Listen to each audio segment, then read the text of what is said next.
frustrating after they hit two of your guys, and then you get in a position to make them pay for it. You get the bases loaded, and then not be able to come through there. And that would, I assume you really want to kind of make them pay if they're going to do that. That's right. That's what you want to do. Instead of with your mouth, you want to do it with your bats and your gloves. And from the point that happened, they did a much better job of wanting to be successful on the mound and making the right pitches and having the good at bats when it mattered the most. They put those together in two big innings that got away from us, and so they did a much better job with the emotions of the game than we did, in my opinion.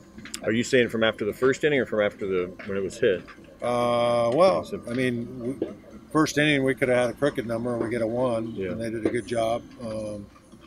And then, all we could do was muster one more run after that. And they got 10, so it looks like they handled it. Whether it's emotions or whatever, they handled winning the game a lot better than we did. We had the intent to do that, but we didn't play as well as they did. After Castor and Steer got pegged back-to-back, and what was your dugout? I mean, how did you control the emotions in that moment?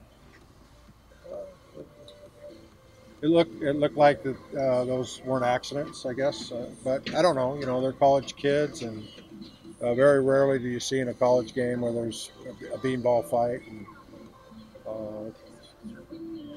like Steve said, we didn't do anything about it. So I guess if he did hit him intentionally, he got away with it. That's a big if. I can't prove that. In the middle of a slump, I mean, how much of a mental game is this for your guys to avoid these 5-run innings and avoid kind of letting the wheels fall off the wagon a little bit during these games? I think whether you're winning in the middle of a win streak or a losing streak, it's critical. The 5-run innings are tough to overcome, especially if there's 2 of them. Our guys are trying to do everything they can to not let that happen, to get a 0 instead of a 5. And, it just continues to hurt you when you're trying to make a pitch to get out of an inning and then keep putting good at bat after good at bat on it. Instead of maybe getting out of it with a 1, 2, or 3, it ends up being a 5. So, does it feel like you guys there is a little bit of a mental block there amidst these losses? Yeah, I think we're an unconfident team, and in some cases, trying too hard. What I did like was the passion. I liked the way Goldie played hard. He slid hard. Their first baseman took offense to that. We threw a couple more guys out at the plate, or otherwise it could have been a lot worse.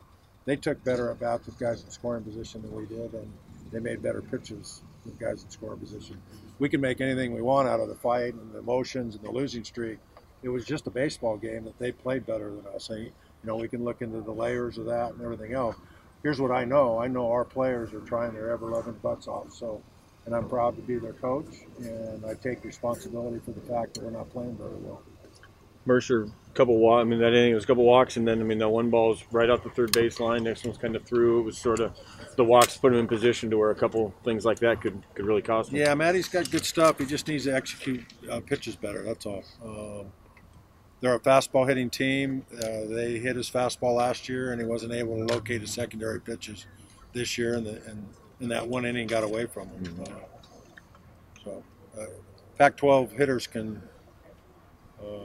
If you don't locate your fastball, it doesn't really matter how hard you throw. What do you think you got out of shuffling the lineup? It looked good out from the start, although, Goldie hits a double and we don't advance him, and we end up getting a 1 with a hit instead of being able to execute. So I don't know if the chemistry, if we'll do that again tomorrow. We'll talk about it with the staff. And Goldie looked like a good leadoff hitter. He certainly got on base. And then Castor got on base 3 times, but he got on base more like a leadoff hitter than swinging the bat. I guess is the best way to say it. Goldie looked more like a middle of the order hitter with 2 doubles. So anyway, the intent was to shake it up and try to score runs, and that didn't help either because we couldn't. I think we had 7 strikeouts in the bottom 3 guys in the batting order. Will there be anything that needs to be done differently at the plate to, bring in your runs and, capitalize on scoring opportunities that you had today?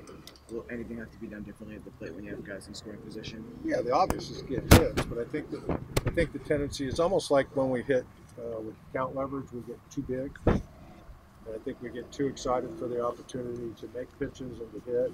but I think the swings get longer and it makes it more difficult to throw. Coach, you've been a successful coach for a long time. I'm sure you've been in the midst of losing streaks like this one. What have you done in the past to break out of slumps and get in the winning column? You probably don't want to know everything. You try coaching them hard, you try turning up the volume and intensity and practice, or you try to pat them on the back and have team meetings, and you try everything that you know. The thing that's been the most successful, other than just silly superstition thing like burning a monkey because the monkey's on your back and different things like that. The thing that's been most successful is to catch each other being good and have good quality practice. Hopefully that can be a positive snowball effect, rather than right now it's almost like whenever something negative happens to us, it stuns us a little bit. You got to be tougher than that. So I don't have one answer for you. I've tried a lot of different things. It's looking less and less likely that this team is going to make the NCAA tournament. What goals can you outline for this team going forward? Well, I think it's premature. I don't think we're out of the run. We got to do something pretty special starting tomorrow. But I think it's way too soon to have us out of the tournament.